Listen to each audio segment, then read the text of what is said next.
नमस्कार दोस्तों। आज हम लोग एक इम्पॉर्टेंट टॉपिक के बारे में डिस्कस करेंगे। सी प्रोग्रामिंग में या किसी भी प्रोग्रामिंग लैंग्वेज में, चाहे आप जावा पढ़ें, चाहे सी प्रोग्रामिंग, चाहे सी प्लस प्लस में, तो उसमें एक इम्पॉर्टेंट कंडीशन है सी की, इफ़ की। किसकी कंडीशन है? इफ़ कंडीशन, या इसको हम लोग क्या बोलते हैं? If statement. और इफ़ स्टेटमेंट क्यों यूज करते हैं?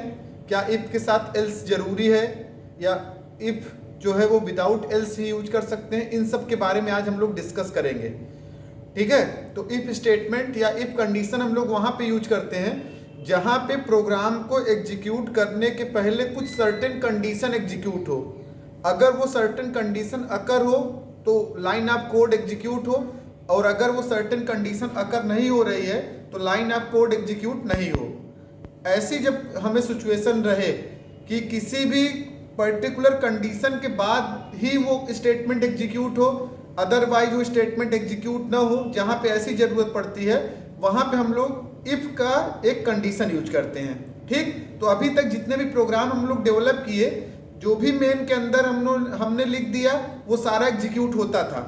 लेकिन अब हम क्या करते हैं, कुछ सर्टेन कंडीशन लगा रहे हैं। वो सर्टेन कंडीशन जब फुलफिल होंगी तभी कंडीशन एग्जीक्यूट होगी, अदरवाइज एग्जीक्यूट नहीं होगी। तो देखिए, एक प्रोग्राम हमने लिख लिया है इफ स्टेटमेंट का, hash include stdio.h, hash include conio.h।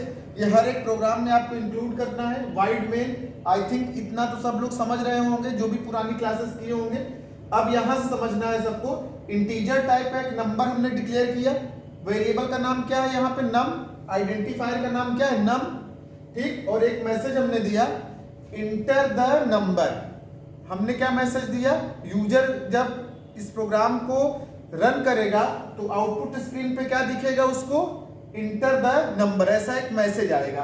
फिर एक नंबर हमने इनपुट लिया, तो चूंकि हमारा नम इंटीजर टाइप की वैल्यू है तो यहाँ पे क्या यूज करेंगे? Percentile D. और नम को इनपुट करना है तो यहाँ पे क्या लिखेंगे? m%num। तो ये सारी चीजें हम लोग पहले ही डिस्कस कर चुके हैं। अगर किसी ने पुरानी वीडियो नहीं देखी है तो पहले जाके पुरानी वीडियो देख लेगा, तो उसको और क्लैरिफाई हो जाएगा ये चीज। ठीक, अब देखिए, इफ हमने कंडीशन एक लगा दी। यहां कंडीशन कैसे लगाते हैं, इफ स्टेटमेंट कैसे यूज करते हैं, वो चीज आज सीखना है। इफ, और यहाँ पे ब्रैकेट के अंदर जो भी कंडीशन हम लोग देना चाहते हैं वो कंडीशन हम लोग देंगे। तो यहाँ पे कंडीशन हमने क्या दिया? If num is less than 10, अगर नम की वैल्यू 10 से छोटी है। ठीक, वो कंडीशन हमने दिया।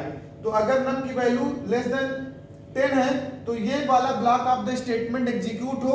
ये ब्लॉक ऑफ द स्टेटमेंट कहां से कहां तक है? यहां से यहां तक। मतलब ये कर्ली ब्रेस ओपन से लेकर के ये कर्ली ब्रेस क्लोज तक के अंदर जितने भी लाइन ऑफ कोड हम लिख देंगे, वो लाइन ऑफ कोड किस कंडीशन पे डिपेंडेंट होंगे? इस कंडीशन पे।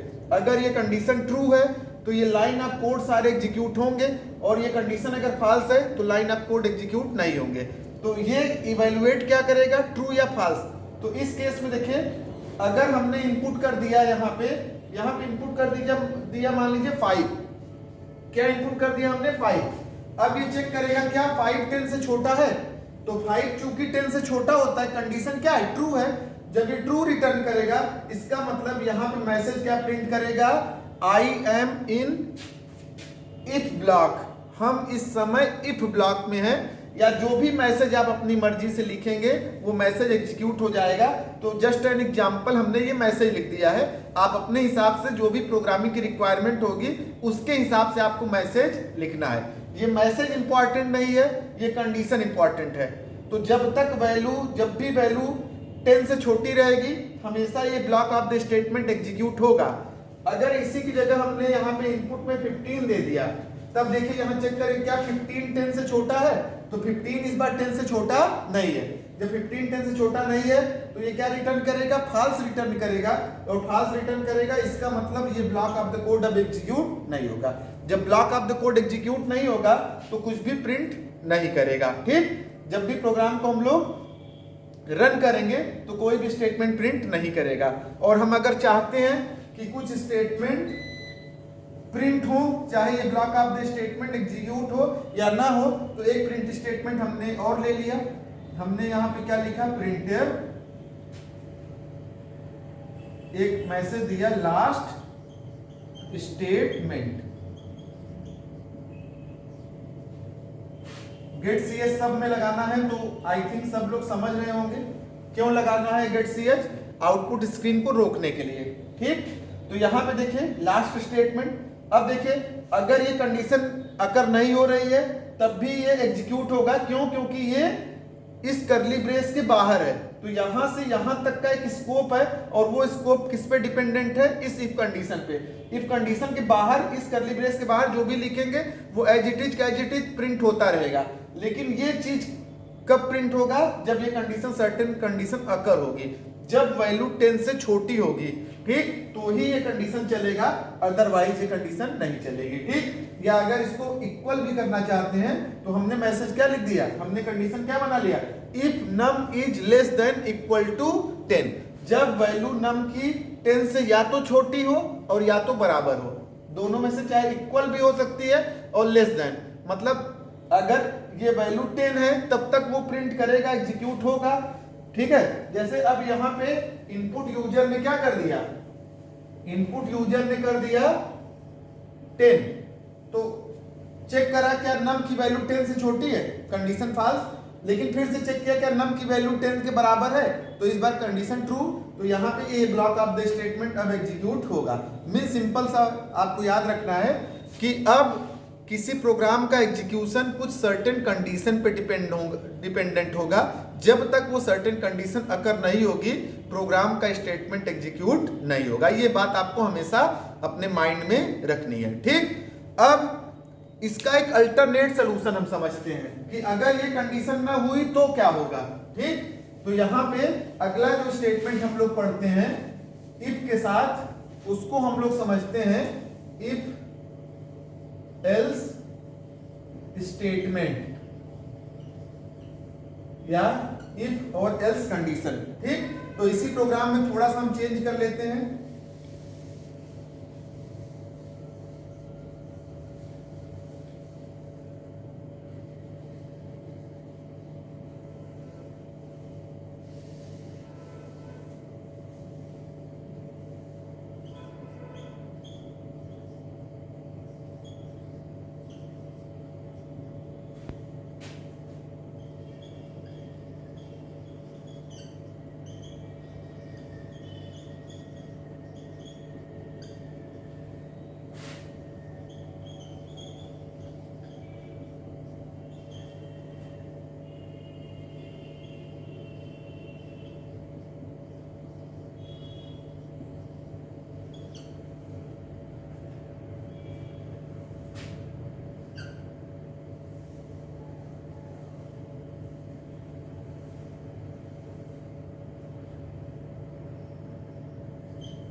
ठीक है, अब देखिए एक नया प्रोग्राम हमने डेवलप कर लिया।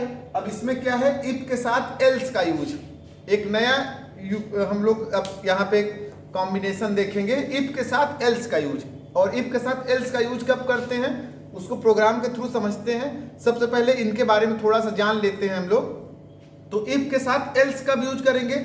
जब हमारे पास किसी भी काम को करने के दो ऑप्शन होंगे। हमारे पास कितने ऑप्शन होंगे? एक से अधिक ऑप्शन होंगे।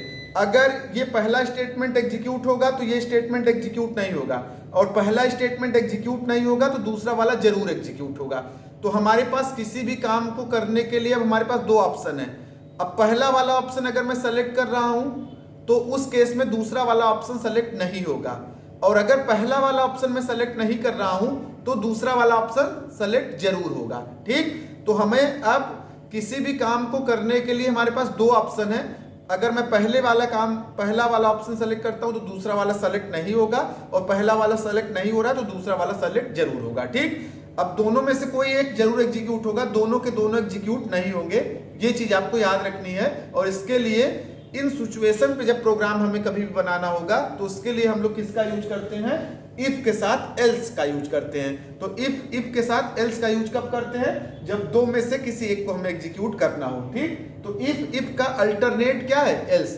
इफ अगर नहीं एग्जीक्यूट होगा तो एल्स वाला एग्जीक्यूट जरूर होगा। ठीक, अब देखिए प्रोग्राम को समझ लेते हैं। इंटीजर नाम हमने एक नंबर लिया, इंटर द नंबर यूजर से इनपुट किया और नंबर यूजर से इनपुट कर लिया। अगर मान लीजिए यूजर ने इनपुट दिया है वैल्यू 5, क्या इनपुट किया है यूजर ने? वैल्यू 5। अब चेक किया क्या 5 0 से बड़ी है, तो क्या 5 0 से बड़ी है? आप इसको खुद से भी कैलकुलेट कर सकते हैं, ड्राई रन करके देख सकते हैं। एक तो होता है सिस्टम पे रन करना और दूसरा होता है ड्राई रन करना। ड्राई रन करने का मतलब अपने से रन करके देख सकते हैं, ठीक। तो हमने चेक किया क्या जो 5 है वो 0 से बड़ा है, तो ऑब्वियस सी बात है जो 5 होता है वो 0 से बड़ा है, तो स्टेटमेंट ये ट्रू है कि फॉल्स है? ऑब्वियस सी बात है स्टेटमेंट ट्रू है। ये वैल्यू क्या रिटर्न करेगा? ट्रू। और ट्रू रिटर्न जब करेगा तो ये block of the code execute होगा, ठीक। क्यों? क्योंकि नंबर जो है वो 0 से बड़ा है, तो यहां मैसेज क्या प्रिंट होगा? Number is positive. क्या मैसेज प्रिंट करेगा? Number is positive. और अगर ये वाला एल्स वाला एग्जीक्यूट नहीं होगा, ठीक। दूसरी इंपॉर्टेंट चीज यहां थोड़ी सी आपको ध्यान देना है, नंबर इज ग्रेटर देन 0, यहां पे इसके बाद सेमीकोलन हमने नहीं लगाया था।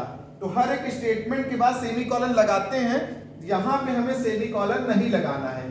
इफ का कंडीशन जब लिखेंगे तो यहां पे सेमीकोलन आपको नहीं लगाना है, इसको ऐसे छोड़ देना। यहां पे सेमीकोलन लगा देंगे तो ये block of the code execute ही नहीं होगा। तो ये याद रखनी है छोटी सी बात हमारी, क्यों कई सारे स्टूडेंट शुरू में चूंकि प्रोग्रामिंग करते हैं तो यहां पे भी सेमीकोलन लगा देते हैं। स्टेटमेंट के बाद सेमीकोलन लगाना है, लेकिन मेन के बाद, इफ के बाद, लूप के बाद सेमीकोलन नहीं लगाना है, तो यहां पे सेमीकोलन नहीं लगाएंगे। दूसरी इंपॉर्टेंट चीज, अगर इफ कंडीशन के अंदर केवल सिंगल लाइन का स्टेटमेंट लिखना है तो ये कर्ली ब्रेस यूज करें या ना करें ऑप्शनल है हमारे लिए। हम यूज करना चाहें तो करें और नहीं करना चाहते तो ना करें। अगर एक लाइन का स्टेटमेंट है, सिंगल लाइन स्टेटमेंट है, लेकिन अगर एक से अधिक लाइन का स्टेटमेंट है तो कर्ली ब्रेस यूज करना जरूरी है, ठीक। तो यहाँ पे चूंकि एक ही लाइन का स्टेटमेंट है तो ये कर्ली ब्रेस अगर नहीं लगाएंगे तो भी कोई दिक्कत नहीं है। लेकिन आप शुरू में प्रोग्रामिंग कर रहे हैं और प्रोग्रामिंग की शुरुआत है आपकी, तो अभी आप आदत बना के चलेंगे कि आप कर्ली ब्रेस यूज करिए, जिससे आपके प्रोग्राम की रीडेबिलिटी भी बढ़िया रहेगी और प्रोग्राम की क्लैरिटी भी बढ़िया रहेगी और आपकी अंडरस्टैंडिंग भी अच्छी रहेगी, ठीक है। तो अभी चाहे सिंगल लाइन स्टेटमेंट हो और चाहे मल्टीपल लाइन स्टेटमेंट हो, दोनों केस में आप कर्ली ब्रेस लगा के करेंगे काम, ठीक।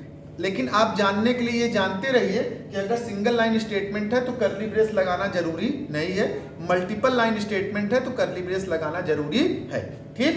अब जब भी इफ कंडीशन चला तो ये एल्स कंडीशन कभी भी एग्जीक्यूट नहीं होगा, या तो ये चलेगा या तो ये चलेगा, ठीक। अगर ये चलेगा तो ये नहीं चलेगा और ये नहीं चलेगा तो ये वाला जरूर चलेगा।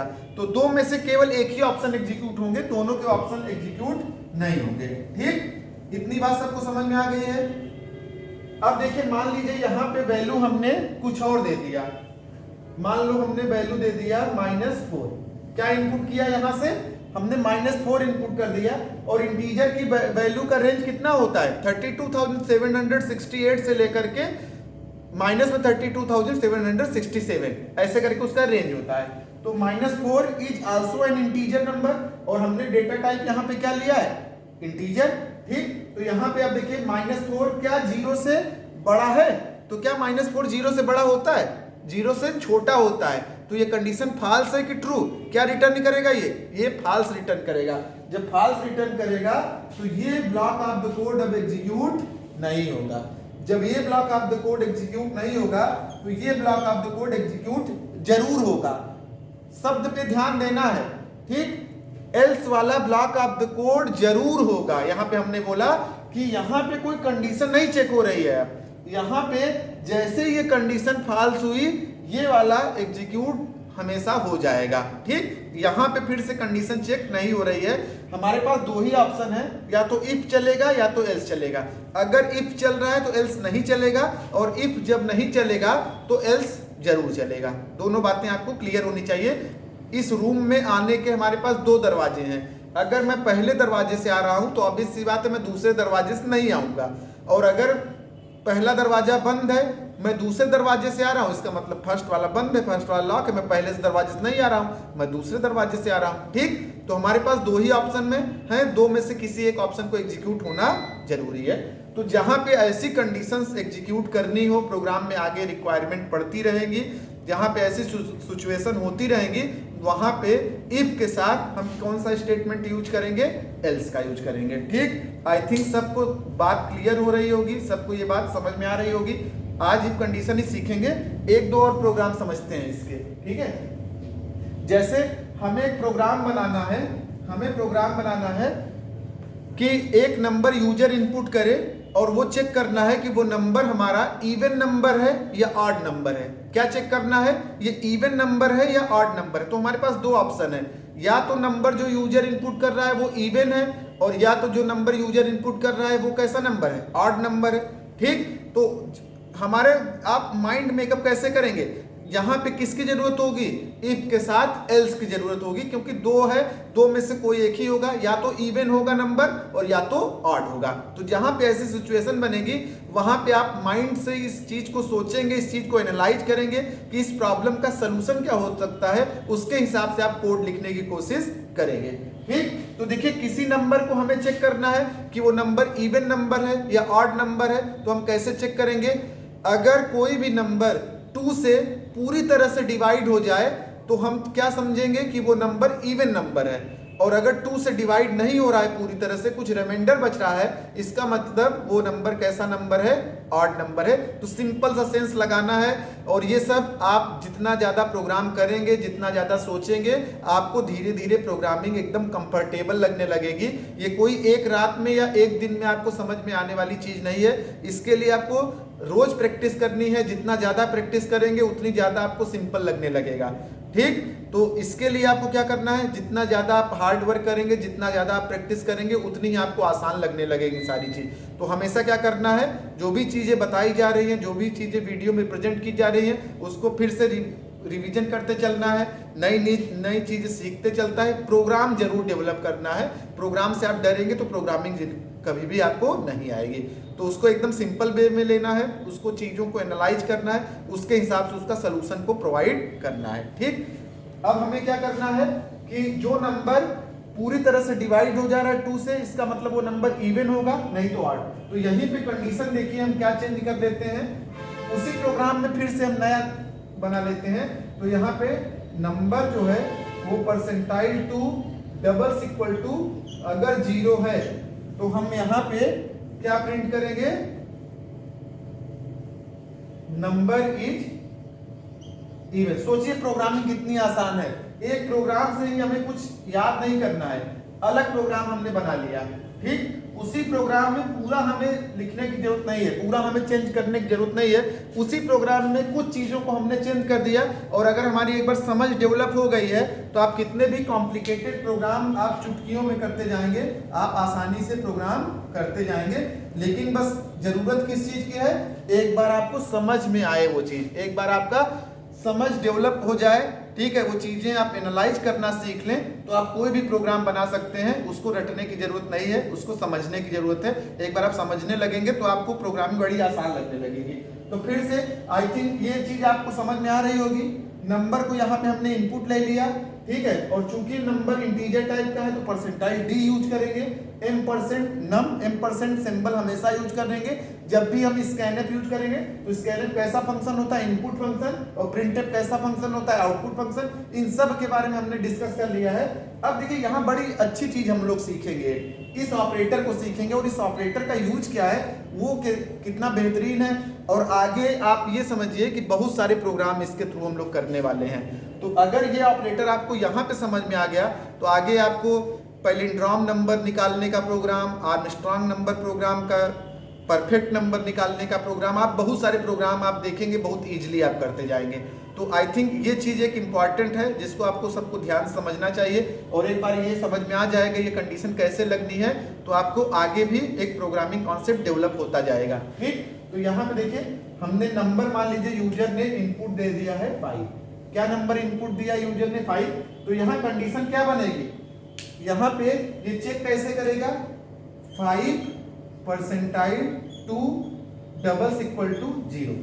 यहाँ पे कंडीशन क्या बन रही होगी, नंबर जो कि यूजर ने क्या इनपुट किया है 5, तो यहाँ पे ये कैसे इवेलुएट कर रहा होगा उस प्रोसेस को, 5 नंबर की जगह परसेंटाइल 2 दैट इज सेम, और डबल्स इक्वल टू 0। अब इक्वल और डबल इक्वल क्या है वो भी आपको यही क्लियर हो जाएगा, इसका क्या खेल है, क्या इसमें इंपॉर्टेंट चीज है वो भी आपको यही समझ में आ जाएगा, ठीक। तो 5% 2 इस ऑपरेटर को हमने जब अर्थमेटिक ऑपरेटर पढ़ा था तो एक बार हमने समझा हुआ था, ठीक, उसी चीज को फिर से आज एक बार हम लोग समझते हैं। तो 5 परसेंटाइल 2 कैसे इवेल्युएट होगा उसको समझते हैं। तो देखिए 5 परसेंटाइल 2 है और 5 परसेंटाइल 2 को कैसे लिखेंगे, 2 2 जा 4, रिमाइंडर कितना बचा 1। तो ये रिमाइंडर कौन कैलकुलेट करता है, परसेंटाइल ऑपरेटर, और ये कोसेंट कौन कैलकुलेट करता है, डिवीजन ऑपरेटर। हमेशा याद रखना है, अगर ये कोसेंट आपको कैलकुलेट करना है तो आपको कौन सा ऑपरेटर यूज करना है, डिवीजन ऑपरेटर।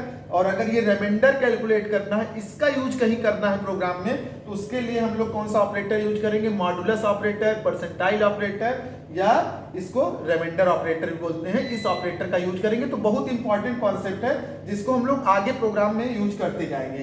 तो यहाँ पे देखिए इसकी वैल्यू कितनी आई, इवेल्युएट होके 5 परसेंटाइल 2 की 1, तो ये वैल्यू इवेल्युएट होके कितनी आई, इसका सॉल्यूशन कितना आया 1 डबल इक्वल टू 0। अब देखिए यहाँ 1 डबल इक्वल टू 0 का मतलब समझिए, 1 डबल इक्वल टू 0 ये LHS वाली वैल्यू है और ये RHS वाली वैल्यू है, RHS वाली वैल्यू है। डबल इक्वल टू का मतलब क्या होता है, डबल इक्वल टू का मतलब क्या LHS की वैल्यू RHS के बराबर है, दोनों को कंपेयर करेगा। क्या ये वैल्यू क्या इस वैल्यू के बराबर है, क्या ये मार्कर और ये मार्कर सेम है। अगर ये मार्कर और ये मार्कर दोनों की वैल्यू बराबर है, दोनों का कलर सेम है, तो वो एग्जीक्यूट होने देगा, और दोनों का कलर अलग अलग है तो एग्जीक्यूट नहीं होने देगा। तो यहाँ पे क्या ये वैल्यू और ये वैल्यू बराबर है, ऑब्वियस सी बात बराबर नहीं है।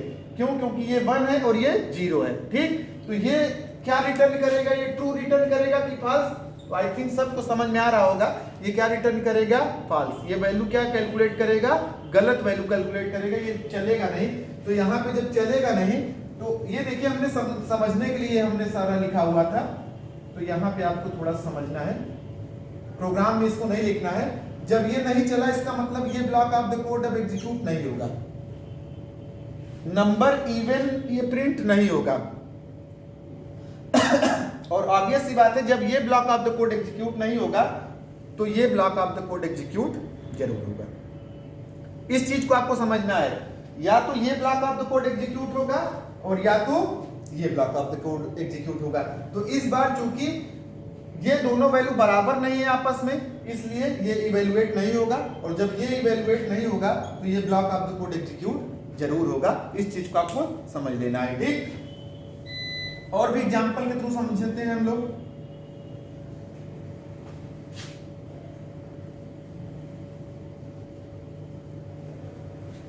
अब देखिए, जैसे यूजर ने अब इनपुट किया, मान लीजिए 6, क्या इनपुट किया है, वैल्यू 6, तो यहां पे कैसे इवैल्यूएशन होगा, 6 परसेंटाइल 2 क्या डबल इक्वल टू 0 है, तो 6 परसेंटाइल 2 को कैसे इवैल्यूएट होगा, 6 परसेंटाइल 2 है तो 2 और 6, 2 3 जा 6, कितना रिमाइंडर बचा, कुछ भी नहीं, तो रिमाइंडर अब कितना बचा, 0। ठीक, तो इसकी वैल्यू कितनी आएगी, 0। क्या वो 0 के बराबर है, क्या 0 डबल इक्वल टू 0 है, तो ये वैल्यू अब क्या रिटर्न करेगा, ट्रू रिटर्न करेगा। मींस LHS की वैल्यू RHS के बराबर है। जब LHS की वैल्यू RHS के बराबर है तो इस बार क्या प्रिंट करेगा, नंबर इज इवन। ये block of the code execute होगा, और जब ये block of the code execute होगा तो ऑब्वियस सी बात है एल्स वाला स्टेटमेंट एग्जीक्यूट नहीं होगा। तो ये तभी एग्जीक्यूट होगा इफ जब ये पूरा पूरा डिवाइड हो जाएगा। अगर पूरा पूरा डिवाइड नहीं हो रहा है तो ये एग्जीक्यूट नहीं होगा। ठीक, ये जो हम ये सारा लिखते हैं, ये सारा प्रोग्राम में नहीं लिखना है, ये आपको समझने के लिए बनाते हैं कि कहां से कहां तक इस इफ कंडीशन का एक स्कोप है या कहां से कहां तक एल्स कंडीशन का एक स्कोप है। ये आपके समझने के लिए है। रेड पेन से हमने जो लिखा इसको प्रोग्राम में नहीं बनाना है। ठीक, अच्छा, दूसरी इंपॉर्टेंट चीज ये याद रखना है कि इफ के साथ हमेशा डबल इक्वल ही लगाएंगे। इफ में चेक करने के लिए हमेशा क्या यूज करेंगे, डबल इक्वल। जैसे हमने लिखा C equal to A plus B, इसका मतलब क्या है, A प्लस बी की वैल्यू ऐड होगी, किसको असाइन हो गई, C को। और दूसरी चीज हमने लिखा statement C double equal to A plus B, इसका मतलब क्या है, क्या A प्लस बी की वैल्यू C के बराबर है, क्या ये वैल्यू इसके बराबर है। तो कंपेयर जब भी करेंगे दोनों को, RHS को और LHS को कंपेयर जब करेंगे तो हमेशा डबल इक्वल लगाएंगे। ठीक, जैसे A की वैल्यू मान लीजिए 3 है, b की वैल्यू 4 है और c की वैल्यू मान लीजिए 7 है। तो 3 + 4, क्या ये वैल्यू इसके बराबर है? तो 7 क्या डबल इक्वल टू 7 के बराबर है? तो जी बिल्कुल बराबर है। ठीक, तो डबल इक्वल क्या काम करता है? इक्वलिटी को चेक करता है, क्या LHS की वैल्यू RHS के बराबर है। और जबकि सिंगल इक्वल काम क्या करता है? ये इधर की वैल्यू इधर असाइन कर देता है। जैसे a की वैल्यू 3 है, b की वैल्यू 4 है और हमें c की वैल्यू कैलकुलेट करना है, तो 3 + 4 = c, मतलब c की वैल्यू क्या हो जाएगी? 7। ठीक, यहां पे हमें क्या करना है? इसकी वैल्यू असाइन होती है, जबकि यहां पे काम क्या हो रहा है? चेक करता है क्या LHS की वैल्यू RHS के बराबर है। तो आई थिंक सबको ये समझ में आ रहा होगा। इफ के साथ हमेशा डबल इक्वल लगेगा, ना कि सिंगल इक्वल लगेगा। ये इंपॉर्टेंट चीजें आपको याद रखनी है, जिससे आपको प्रोग्रामिंग में कभी भी दिक्कत ना आए। ठीक, तो आई थिंक सबको ये समझ में आ रहा होगा। 2 प्रोग्राम आज हमने सीखा। एक प्रोग्राम हमने चेक करने के लिए एक प्रोग्राम बनाया कि क्या नंबर पॉजिटिव है या निगेटिव नंबर है, और दूसरा एक प्रोग्राम हमने सीखा कि नंबर जो है वो इवन नंबर है या ऑड नंबर है। तो दोनों प्रोग्राम आई थिंक सबको क्लियर हुए होंगे। ठीक, एक तीसरा प्रोग्राम सब लोग बनाएंगे, उसमें एक यूजर से उसकी एज इनपुट करेंगे, और अगर एज 18 है या 18 से एबव है तो हम मैसेज प्रिंट करेंगे यू कैन कास्ट वोट। आप वोट कर सकते हो, वोटिंग कर सकते हो। क्योंकि वोटिंग क्या है, वोटिंग का रूल क्या है इंडिया में? 61th अमेंडमेंट जो है उसमें वोटिंग का एक एज बना दिया गया कि 21 ईयर पहले था, फिर 61 अमेंडमेंट जो राजीव गांधी के टाइम पे आया था उसमें क्या कर दिया गया था? उसको 18 साल कर दिया गया है। तो वही का उसी का प्रोग्राम बनाना है। अगर यूजर की एज 18 साल या उससे ज्यादा है तो हम मैसेज प्रिंट करेंगे यू कैन कास्ट वोट, मतलब you are eligible for vote, आप वोटिंग करने के लिए एलिजिबल हैं। और अगर 18 से कम है तो हम मैसेज प्रिंट करेंगे यू आर माइनर, अभी आप माइनर हैं, अभी आप नाबालिग हैं, अभी आप वोट नहीं कर सकते। तो आई थिंक सिनेरियो आपको समझ में आ रहा होगा कि यहाँ पे भी क्या यूज करना है, इफ और एल्स का यूज करना है। तो सब लोग ये प्रोग्राम आई थिंक इन दोनों प्रोग्राम की हेल्प से ही उस प्रोग्राम को भी डेवलप करना सीखेंगे। आगे की क्लास में और भी इफ कंडीशन से related program, nested if condition, कई सारे इफ कंडीशन यूज करके, ठीक है, इन सब के प्रोग्राम भी आगे वाली क्लास में हम लोग सीखेंगे। आज वाली क्लास में हम लोग इतना ही सीखते हैं, केवल इफ कंडीशन का एक बेसिक, जितनी बातें बताई गई हैं उन बातों को आपको ध्यान देना है। ठीक, किसी को नहीं समझ में आता है तो कमेंट बॉक्स में पूछ लेगा। आप बुक से पढ़ेंगे या कहीं भी आप पढ़ेंगे तो आपको ज़्यादा और अंडरस्टैंडिंग बढ़ेगी और आपको ज़्यादा समझ में आएगी। तो इससे रिलेटेड जो भी एग्जाम्पल्स हों आपके आसपास, उनको एग्जाम्पल्स आप कर सकते हो। ठीक है, इसका एक प्रोग्राम डेवलप कर सकते हैं। थैंक यू क्लास, आज के लिए इतना ही करते हैं। अगली क्लास का आप इंतजार करिए। अगली क्लास में इफ से रिलेटेड और प्रॉब्लम को सॉर्ट आउट करना हम लोग सीखेंगे। Thank you.